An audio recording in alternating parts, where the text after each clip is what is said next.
તો એક સેવક મારો રોવો છે. આજ મારો જન્મ દિવસ છે, આનંદનો દિવસ છે, મારો પ્રાગટ્ય દિવસ છે. પણ એક સેવક મારો રોવો હ.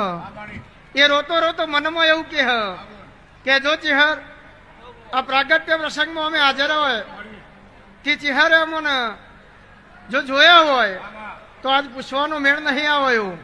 પણ જો ચિહરમાં અમને એક વાત કરે તો અમને એમ થાય કે આ મંદિરમાં ભીખા બુવારી ચિહર હાજર હ.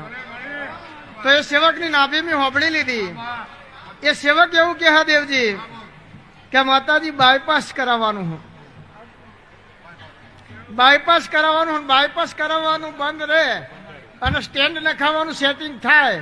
આવું 3 ડોક્ટરો નિદાન કર્યું અને હું ચિહર તારા જોડે પ્રાર્થના કરું કે સ્ટેન્ડ મૂકવાનો મેળ પડી જાય અને બાયપાસ ના કરાવવું પડે તો વસંત પંચમી 24 કલાક હાજર જ બહુ. પણ આ વસંત પંચમી કદાચ દાડો ઉગે અને કાલે દાડો ઉગે એટલે 24 કલાક થાય તો સુધી મારા સેવકોની નોંધ ના રાખું તો મારું નામ માતા નહીં. તો આવું કને માગ્યું છે? કારણ કે હું એમ બોલી કે કોઈ સેટિંગ નહીં કરવાનું. પેલો ભાઈ ઉપર સફેદ શર્ટ વાળો રહ્યો ને એવું કે હું રબારીની માતા દોડું હલ્યા અને એમ કે વાત ખોટી હે તો મારા ચિહરના દોડવામાં કાળ બોલે તો હું નાળી બેહોરની માતા મટી જો.